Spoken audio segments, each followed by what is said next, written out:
कोई जहर खा लिया, किसी को सांप ने काट लिया, तो ये जो केस होता है ना, ये भी जो है AKI में आता है। अभी के जो युवा हैं उनमें ट्रेंड चल रहा है जो गलत खान पान का है। सबसे ज्यादा जो है फास्ट फूड में आपको पिज्जा, बर्गर, मोमो ये सब लिया जा रहा है। मानी गुर्दे के ऊपर एक बैलून जैसा स्ट्रक्चर बनने लगता है, और वो उसमें जरूरी नहीं है कि आपने जन्म लिया और उसी समय उसमें खराबी आ गई। हो सकता है 2 साल बाद, 10 साल बाद, 20 साल बाद, जब हमको बहुत ज्यादा सिकनेस होता है या किसी कारण बस संक्रमण होता है, उसी टाइम वो बीमारी ऊपर होती है। अभी जो है गूगल का समय है, किसी को कोई छोटी मोटी बीमारी हो रही है तो वो जो है गूगल पे दवा का नाम सर्च कर लेता है और उसको लेके खा लेता है।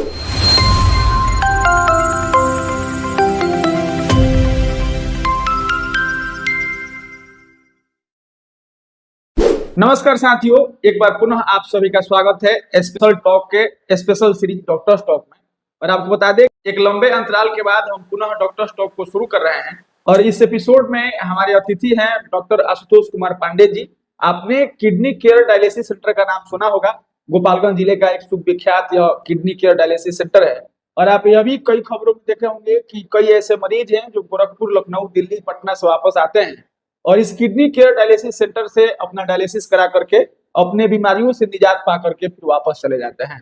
तो मुख्य तौर पर हमारे इस एपिसोड में डॉक्टर आशुतोष कुमार पांडे जी से डायलिसिस से संबंधित बातचीत होगी। और इस एपिसोड के बातचीत को शुरू करें उससे पहले बहुत बहुत स्वागत करते हैं डॉक्टर साहब। आपका भी स्वागत है और आपके सभी दर्शकों को मेरी तरफ से नमन प्रणाम। हम लोग इस बातचीत को शुरू करें और इसमें सबसे पहले हम यह जानना चाहेंगे कि वह कैसे मरीज होते हैं जिनको डायलिसिस कराना पड़ता है और डायलिसिस क्या होता है। देखिए, डायलिसिस कराना और डायलिसिस की बात करें तो डायलिसिस वह प्रक्रिया है, जैसे हमारा गुर्दा है एक मैकेनिज्म के तौर पे काम करता है। गुर्दा का काम है कि हमारे गंदे ब्लड को साफ करना, यूरिन के माध्यम से उसके यूरिन के माध्यम से वेस्टेज मटेरियल को बाहर निकालना, विटामिन डी मेंटेन करना, ब्लड लेवल मेंटेन करना, ये मुख्य काम होता है। गुर्दे में जब खराबी आ जाती है तो हमारे बॉडी के टॉक्सिन लेवल जो है बढ़ने लगते हैं और इस वजह से जो है मरीज को तमाम परेशानियां होने लगती हैं। जैसे मरीज को दम फूलने लगता है, उसको बेचैनी बढ़ जाती है, उसको भूख नहीं लगता है, उसको उल्टी आने लगती है। तो इन परिस्थितियों में हमको डायलिसिस की जरूरत पड़ती है। डायलिसिस वह प्रक्रिया है जो मानव द्वारा बनाया गया एक तरह से किडनी है जो हम मशीन से काम करते हैं। इस प्रक्रिया को हम डायलिसिस करते हैं।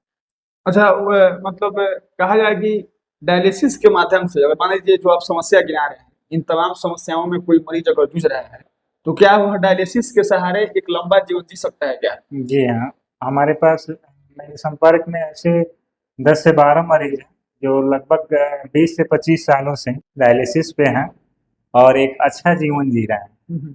इसमें मरीजों को ध्यान ये रखना होता है कि एक अच्छा सेंटर का चयन करें, एक हेल्दी डाइट का पालन करें और समय पे अपना डायलिसिस कराएं, तो उनका जीवन लंबा और सुरक्षित होता है। वैसे मरीज जिनको अपने उनके बीमारी में डायलिसिस की जरूरत पड़ जाती है, तो जिन मरीजों की डायलिसिस चल रही है वैसे मरीजों के लिए माने भोजन में, खान पान में यह क्या होना चाहिए? देखिए, तमाम तरह के मरीज हैं। किसी का ब्लड प्रेशर ज़्यादा रहता है, किसी को बहुत ज़्यादा कमजोरी रहती है, तो सारे चीज़ को ध्यान में रखते हुए हम लोगों ने एक मतलब हेल्दी डाइट जो रखा हुआ है, मतलब सादा भोजन उसका होना चाहिए। मार्केट की चीज़ें न खाएं, ज़्यादा सॉल्टी चीज़ें न खाएं और उनके आहार में एक हेल्दी प्रोटीन डाइट होना चाहिए। लाइक मिल्क प्रोडक्ट है, नॉन वेज में आपका चिकन है, मछली है, बॉयल एग है। अगर इन चीज़ों को लेता है मरीज तो एक हेल्दी जीवन जीता है। आगे बढ़ते हैं। होता क्या है कि जब किडनी किसी खराब हो जाता है तो डायलिसिस मतलब सुन करके लोग घबराते हैं, किडनी खराब हो गया यह भी सुनकर घबराते हैं। लेकिन अगर किसी का किडनी खराब हो गया हो, वह डायलिसिस पर हो, तो किडनी खराब हुए मरीज को मतलब कितना डायलिसिस लेना पड़ेगा लगभग? डायलिसिस का नाम सुन के डरना और उसको डायलिसिस की जरूरत ये अलग अलग तथ्य है।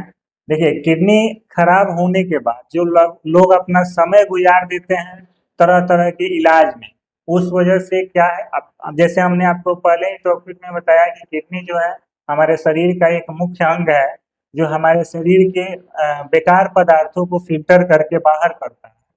तो जब ये काम नहीं करता है, वो गंदगी हमारे शरीर के अंदर जमी रहती है और ब्लड में मिक्स होके वो पूरे शरीर में सर्कुलेट होती है। इस माध्यम से क्या है कि जैसे जैसे मरीज का समय निकलते जाता है, उसको दूसरे दूसरे अंगों में बीमारियां होने लगती हैं और इस वजह से उसकी बीमारी जो है बढ़ने लगती है। अभी जो मान लीजिए कोई मरीज है, ब्लड प्रेशर शुगर लंबा रहा, उसकी किडनी खराब हो गई, उसको डायलिसिस की जरूरत पड़ रही है।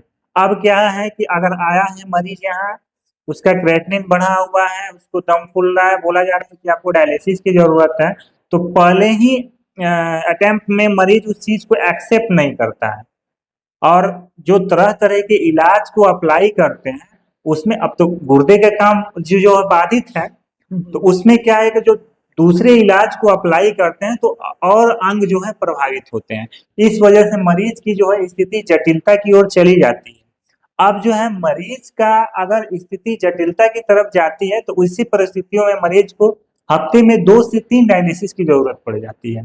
2 से 3 जी मतलब जी, डायलिसिस। 2 अच्छा, से 3 डायलिसिस जो है एक बेहतर जीवन के लिए अच्छा होता है।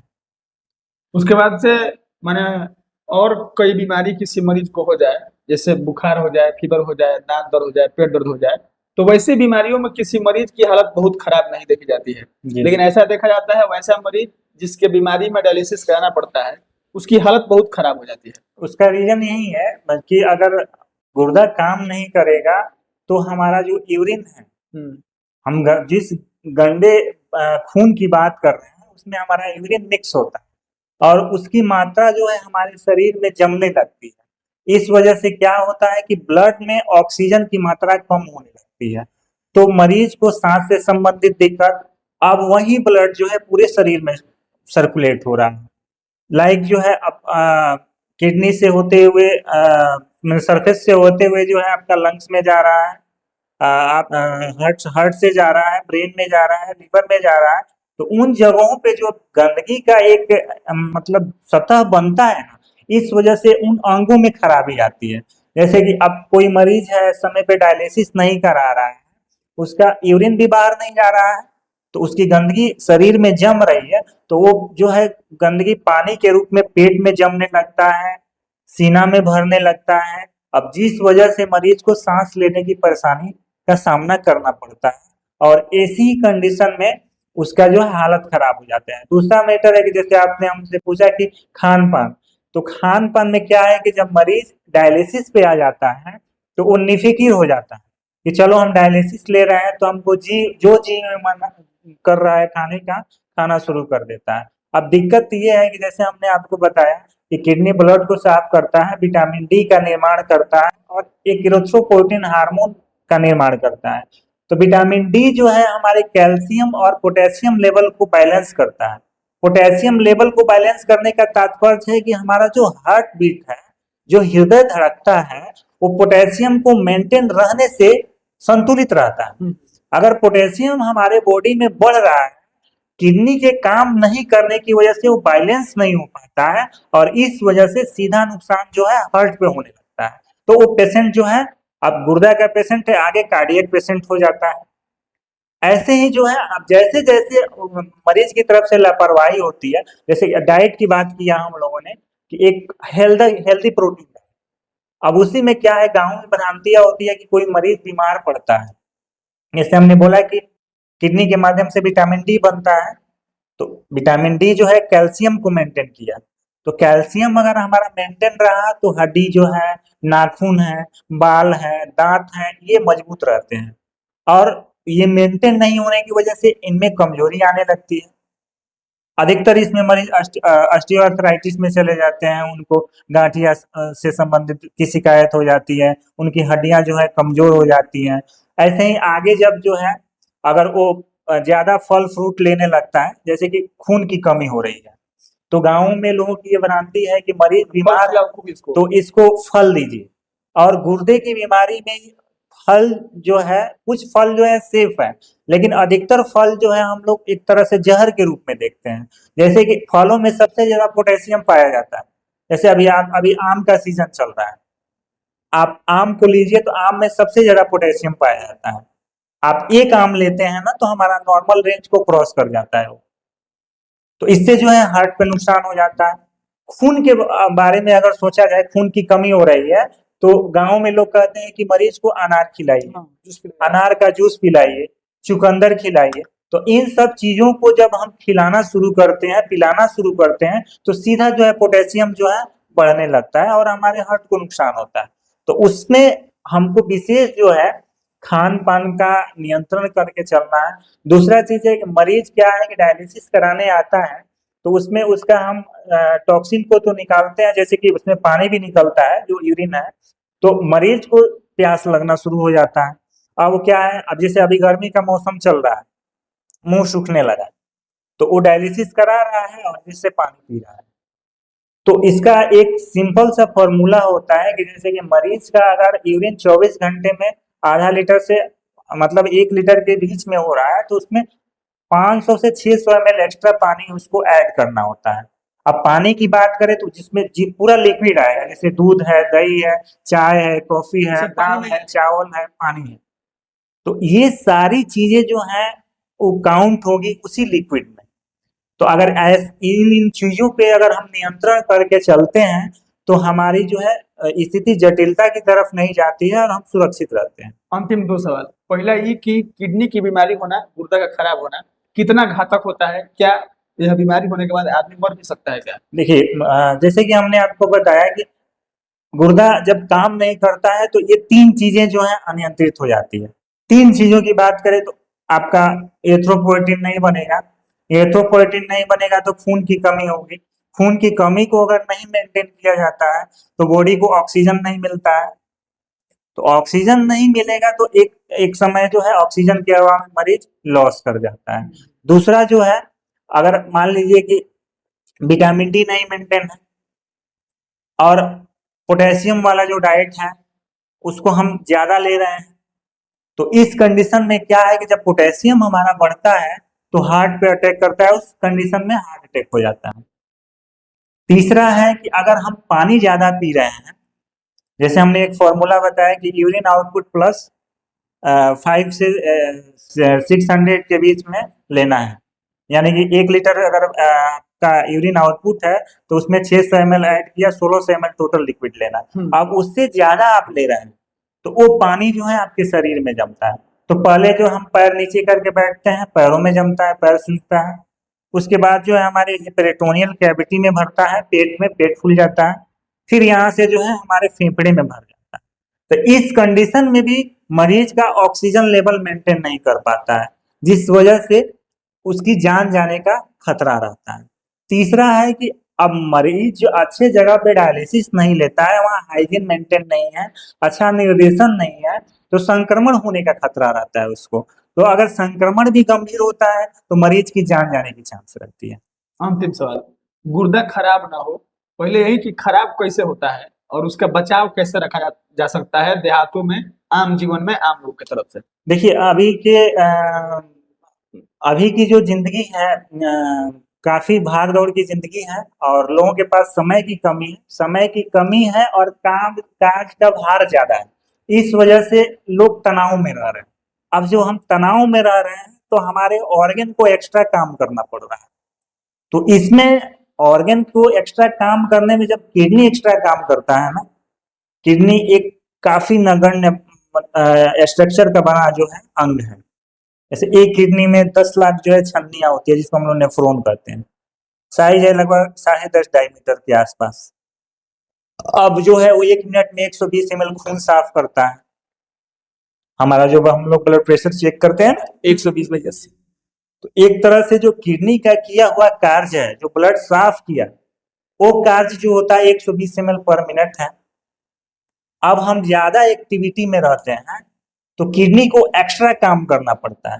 अब 120 ml फिल्ट्रेशन करना है, उसको ज्यादा करना पड़ता है, इससे किडनी पे जोर पड़ता है और उसमें खराबियां आती हैं। दूसरा है अभी के जो युवा हैं उनमें ट्रेंड चल रहा है जो गलत खान पान का है। सबसे ज्यादा जो है फास्ट फूड में आपको पिज्जा, बर्गर, मोमो ये सब लिया जा रहा है। ड्रिंक में आपको सॉफ्ट ड्रिंक, कोल्ड ड्रिंक लिया जा रहा है। तो एक ये भी मुख्य कारण है किडनी को खराब करने का, क्योंकि इन चीजों में जरूरत से ज्यादा कैफीन है, निकोटिन है, बहुत ज्यादा इसमें फैट होता है, इसमें बहुत ज्यादा ग्लूकोज होता है। तो अब हम बहुत ज्यादा ग्लूकोज लेते हैं तो हमारा ब्लड गाढ़ा होता है, वो ब्लड फिर जा रहा है गुर्दे में छनने के लिए।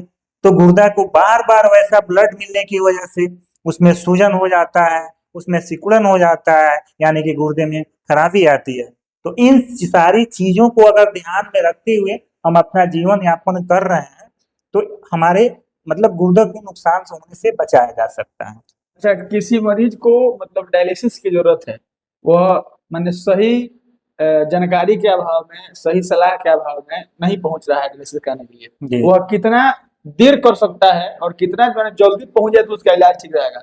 मेरे कहने का मोटा मोटी मतलब यह है कि किसी को डायलिसिस की जरूरत है आज और वो देर कर दिया 15 दिन, 20 दिन, 25 दिन, तो वह कितने दिनों तक देर करके आएगा तो आप देखिए, रिकवर कर जब सकते हैं? गुर्दे में खराबी आती है, मान लीजिए जैसे हमने आपको बताया, जो बेसिक गुर्दे में खराबी आने का कारण है, जैसे ब्लड प्रेशर है, ब्लड शुगर है, लंबा समय तक अगर निकल जाता है उसका सही इलाज नहीं मिलता है, तो इस वजह से सीधा नुकसान गुर्दे पे होता है। और वो धीरे धीरे जो उसमें खराबी आती है तो उस समय उस मरीज को एक ठप्पा लगता है सीकेडी का, क्रोनिक किडनी डिजीज। और जैसे जैसे इस बीमारी में नुकसान होना शुरू होता है उसके स्टेजेस बढ़ने लगते हैं। सीकेडी 1 हो गया, सीकेडी 2 हो गया, सीकेडी 3, सीकेडी 4। सीकेडी 4 और 5 में जब मरीज एंटर करता है रिस्क हो जाता है। तो उसका जो है यूरिन आउटपुट कम होने लगता है, उसका बॉडी का क्लियरेंस रेट कम होने लगता है। तो इस कंडीशन में मरीज की परेशानी बढ़ जाती है और मरीज को डायलिसिस की जरूरत पड़ती है। तो सीकेडी 4, सीकेडी 5 के मरीजों को रिकवर किया गया है कि नहीं यहाँ से? हमारे पास मैं गोपालगंज में 2019 से काम कर रहा हूँ और मेरे पास लगभग 102 से 3 मरीज हैं जिनका यहाँ से रिकवर करके भेजा गया है, जिसमें 5-6 ऐसे भी हैं जो सीकेडी के मरीज थे और बाकी जो है एकेआई। जैसे बीमारी होती है ना, 3 तरह की होती है, सीकेडी होता है, एकेआई होता है और पीकेडी होता है। सीकेडी जैसे मैंने आपको चर्चा किया, क्रोनिक किडनी डिजीज होता है। एकेआई जो है एक्यूट किडनी इंजरी होता है, जो मान लीजिए किसी कारण बस किडनी काम करना बंद कर देता है। जैसे अभी जो है गूगल का समय है, किसी को कोई छोटी मोटी बीमारी हो रही है तो वो जो है गूगल पे दवा का नाम सर्च कर लेता है और उसको लेके खा ले रहा है। अब उसको जिस डोज की जरूरत है उसका निर्धारण नहीं किया जा रहा है, दवाओं का ओवरडोज होने की वजह से सीधा गुर्दा पे नुकसान होता है। तो इस कंडीशन में पहला अटेम्प्ट जो होता है एकेआई में वो कन्वर्ट हो जाता है, या किसी मरीज का एक्सीडेंट हो जाता है, उसकी ब्लीडिंग हो जाती है, उस कंडीशन में है गुर्दा में नुकसान होता है, वो कुछ देर के लिए काम करना बंद करता है, उसमें हम बैकअप देते हैं, वो सही हो जाता है। कोई जहर खा लिया, किसी को सांप ने काट लिया, तो ये जो केस होता है ना, ये भी जो है एकेआई में आता है और इसको समय रहते इलाज दिया जाता है, वो मरीज बैक कर जाता है।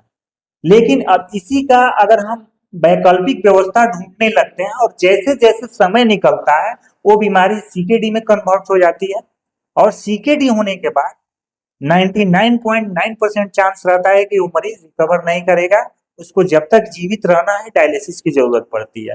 तीसरा स्टेप जो होता है पीकेडी, पॉलीसिस्टिक किडनी डिजीज होता है, यानी कि जब हम जन्म लेते हैं ना उसी टाइम हमारे ऑर्गन में वो बीमारी डेवलप कर जाती है, मानी गुर्दे के ऊपर एक बैलून जैसा स्ट्रक्चर बनने लगता है और वो उसमें जरूरी नहीं है कि आपने जन्म लिया और उसी समय उसमें खराबी आ गई। हो सकता है 2 साल बाद, 10 साल बाद, 20 साल बाद, जब हमको बहुत ज्यादा सीकनेस होता है या किसी कारण बस संक्रमण होता है, उसी टाइम वो बीमारी ऊपर होती है और उसमें खराबी आती है। तो आपने सुना डॉक्टर आशुतोष कुमार पांडे जी के तरफ से, हम लोगों ने इस एपिसोड में यह बात किया कि किडनी के आसपास से होने वाली जो बीमारियां हैं वह कैसे होती हैं और किडनी अगर खतरनाक और घातक स्टेज में चला जाता है तो कब चला जाता है, अगर ऐसा हो जाता है तो उसका इलाज क्या होता है, और किन किन प्रक्रियाओं से होकर के आप रिकवर कर सकते हैं। यानी कि मोटे तौर पर किडनी से संबंधित यानी कि गुर्दा से संबंधित होने वाली बीमारियों को लेकर के इस एपिसोड में हमारी चर्चा हुई है। और मेरा आपसे गुजारिश है कि इस एपिसोड को लेकर के और हमारी इस बातचीत को लेकर के आपकी क्या राय है, आप अपनी प्रतिक्रिया जरूर दीजिएगा। मिलेंगे फिर किसी अगले एपिसोड में, तब तक के लिए धन्यवाद।